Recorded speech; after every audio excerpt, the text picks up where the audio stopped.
아침에 일어나면 주먹이 안 쥐어지죠? 손가락 마디마디가 쑤시고 아프고 구부렸다가 펴면 딸깍 걸리는 느낌. 저도 주사 치료를 하루 종일 많이 한 다음 날 아침에 손가락 마디가 팅팅 부어서 주먹을 못 쥔 적이 있어요. 순간 설마 관절염? 이 생각이 들었거든요. 그런데 손가락 통증 원인이 5가지나 있고 각각 치료 방법이 완전히 달라요. 관절염이 아닌 경우도 정말 많습니다. 다른 영상에서 이 5가지를 한 번에 알려주는 곳은 없으니까 오늘 끝까지 보시면 내 손가락이 어떤 유형인지 스스로 파악하실 수 있습니다. 안녕하세요. 통증 멘토 옥진아입니다. 저는 의사이면서 한의사, 의학과 한의학 두 관점으로 통증의 진짜 원인을 찾습니다. 진료실에서 손가락 통증으로 오시는 분들은 패턴이 정말 비슷해요. 원장님 한두 달이 아닌데 대수롭지 않게 넘겼거든요. 처음엔 좀 뻣뻣하다 싶은 정도예요. 주물러 보고 쥐었다 폈다 하면 풀리니까 넘기시죠. 한두 달 더 지나면 아예 안 펴지거나 다른 손으로 꺾어줘야 하는 분들도 계세요. 나이와 상관없이 30대, 40대에도 자주 오는 유형이 있어요. 원인을 모르고 방치하면 치료가 훨씬 길어집니다. 자, 그러면 본격적으로 5가지 유형을 하나씩 알려드리겠습니다. 첫 번째는 방아쇠 수지인데요. 가장 많이 오시는 유형이에요. 손가락을 구부렸다가 펴려고 하면 중간에 딸깍 걸립니다. 마치 방아쇠를 당겼다 놓을 때처럼 걸렸다가 툭 풀리는 거예요. 손가락 안에는 힘줄이 활차라는 터널 구조 안을 통과하는데요. 낚싯줄이 낚싯대 가이드 고리를 통과하는 것처럼 움직입니다. 이 활차가 부어서 좁아지면 힘줄이 억지로 통과하려다가 딸깍 걸리는 겁니다. 작아진다는 간단해요. 아픈 손가락 마디 뿌리 쪽을 눌러보세요. 콩알 같은 결절이 만져지면서 아프다면 방아쇠 수지를 의심해 볼 수 있습니다. 두 번째는 퇴행성 관절염인데요. 손가락 끝마디 제일 끝에 있는 관절이 붓고 아프면서 울퉁불퉁 튀어나옵니다. 이걸 해버든 결절이라고 해요. 자동차 타이어가 다르면 휠이 드러나듯이 연골이 다르면 뼈끼리 부딪히면서 자라나는 겁니다. 아침에 뻣뻣하고 움직이면 삐그덕삐그덕 소리가 나기도 하죠. 자, 세 번째는 건초염인데요. 힘줄을 싸고 있는 건초에 염증이 생기는 겁니다. 엄지손가락 쪽에 생기는 건 득게르뱅이라고 하는데요. 엄지를 안으로 감싸 쥐고 손목을 새끼손가락 쪽으로 꺾어보세요. 이때 엄지 쪽 손목에서 찌릿한 통증이 확 올라오면 득게르뱅을 의심합니다. 육아하시는 분, 스마트폰을 많이 쓰시는 분들한테 특히 자주 옵니다. 네 번째는 류마티스 관절염인데요. 이건 퇴행성이랑 패턴이 완전히 달라요. 퇴행성은 끝마디에 오는 반면 류마티스는 손가락 둘째, 셋째 마디와 손목 관절에 오는 경우가 많습니다. 그리고 양손이 대칭으로 아파요.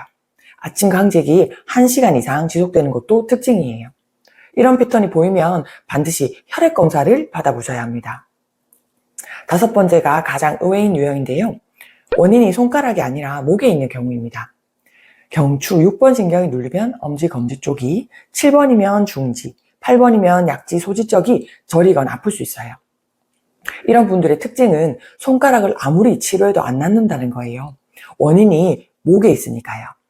손가락이 저리면서 동시에 목이나 어깨가 뻐근하시다면 반드시 경추도 함께 봐야 합니다. 자, 5가지를 다 들으셨으니까 지금 내 상태를 체크해 보시겠어요? 아침에 주먹이 안 쥐어진다. 방아쇠 수지나 류마티스를 의심해 볼 수 있습니다. 손가락 마디마디가 쑤시고 아프다. 퇴행성이나 류마티스를 의심해 볼 수 있습니다. 구부렸다가 펴면 딸깍딸깍 걸린다. 방아쇠 수지를 의심해 볼 수 있습니다. 손가락 끝마디가 울퉁불퉁 튀어나왔다. 퇴행성 관절염을 의심할 수 있습니다. 엄지 쪽 손목을 꺾으면 찌릿하다.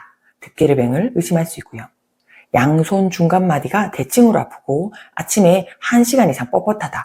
류마티스를 의심해 볼 수 있습니다.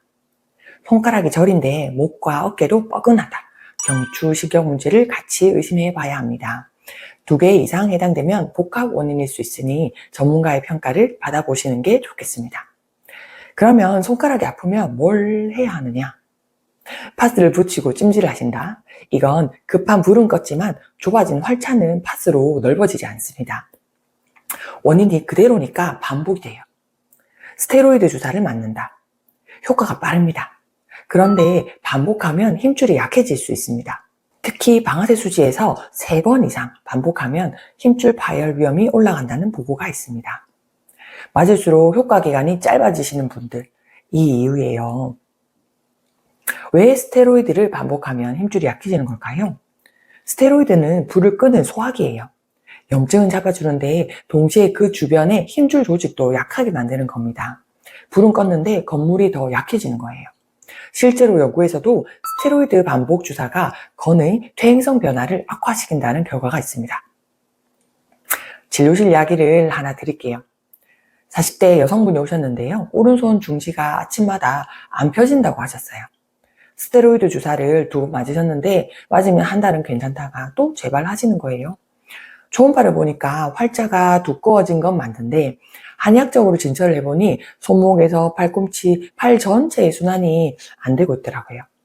나무만 보면 손가락 하나의 문제지만 숲을 보니 팔 전체의 순환 문제였던 거죠. 재생을 유도하는 치료로 활차 주변 조직을 회복시키면서 침과 약침으로 팔 전체 순환을 풀어드렸습니다. 4주쯤 되니까 아침에 딸깍 걸리는 게 거의 없어지셨고 8주 뒤에는 이제 신경 안 쓰인다고 하셨어요. 2024년 저널 오브 핸드 서저리에 실린 연구에서도 방아쇠 수지의 재생치료가 스테로이드 대비 12달 재발률이 유의미하게 낮았다는 결과가 보고됐습니다.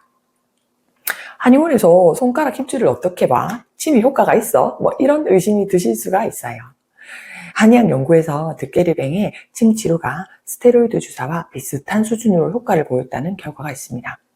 스테로이드는 장기적으로 건의 퇴행성을 악화시키는 반면 침 치료는 그런 부작용이 없습니다. 억제가 아니라 재생 방향으로 가는 거예요. 의학 관점에서는 초음파로 힘줄 상태를 정밀하게 확인하고 한의학적 관점에서는 약침으로 면역 조절과 조직 복구를 동시에 합니다. 의학과 한의학 두 관점이 동시에 있을 때 정밀한 접근이 가능합니다. 치료도 중요하지만 일상에서 손가락을 보호하는 습관이 없으면 재발합니다. 오늘 한 가지만 알려드릴게요. 손바닥을 테이블 위에 펴고 한 손가락씩 천천히 들어 올렸다가 내려놓으세요. 5초간 유지. 5손가락 한 바퀴 돌리면 한 세트. 하루 3세트면 충분합니다. 이 동작이 힘줄 유연성을 유지시키고 활차 안에서 힘줄이 부드럽게 움직이도록 도와줘요. 오늘 정리하겠습니다. 하나, 손가락 통증의 원인은 최소 5가지. 다 관절염이 아닙니다. 둘, 스테로이드 반복은 힘줄을 약하게 만들 수 있어요. 재생 방향이 맞습니다. 오늘 한 가지만 기억하신다면 내 손가락이 아픈 위치를 확인해 보세요. 끝마디인지 중간 마디인지 손바닥 뿌리 쪽인지 위치가 원인을 알려줍니다. 2주 이상 호전이 없으시다면 전문가 평가를 한번 받아보시길 권합니다. 특히 양손 대칭으로 아프시면 류마티스 검사를 꼭 받아보세요. 다음 영상에서는 허리 수술 후에도 아픈 이유와 관리법을 알려드리겠습니다. 의학과 한의학 두 관점으로 통증을 봅니다. 통증 멘토 옥진아였습니다.